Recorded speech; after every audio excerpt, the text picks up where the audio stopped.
দুপুর বন্ধুরা, রোজকার মতো আজ আবারও চলে আসলাম।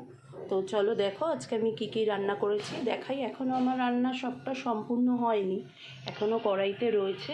এই দেখো কড়াইতে দেখো তেল দেওয়া রয়েছে, কড়াইতে তেল দিয়েছি। এই যে মাছের মাথা রয়েছে, এখানে আলু কাটা, আর এখানে 3 পদের মশলা, জিরে বাটা, আদা বাটা, আর পেঁয়াজ না, তোমার টমেটো আর কাঁচা লঙ্কা বাটা।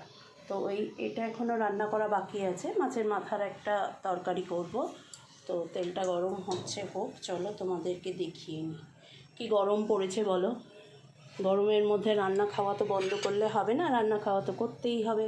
প্রত্যেক বাড়িতেই, প্রত্যেক মহিলাদেরই, আমাদের মেয়েদের প্রত্যেককে রান্না করতেই হবে। রান্না না করলে বাড়ির লোকগুলো খাবে কি?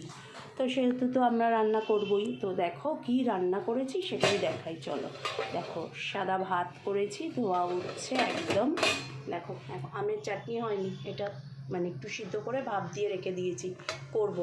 দেখো এখানে এই যে দেখো মুগের ডাল করেছি, ঠিক আছে। এই যে একটা পাঁচমিশালি সবজি, কুমড়ো, ঝিঙা, পটল, আলু দিয়ে। এখানে দেখো এই যে মাছ রয়েছে, এই দেখো কাতলা মাছ, এই যে কাতলা মাছ আলু দিয়ে ঝোল করেছি।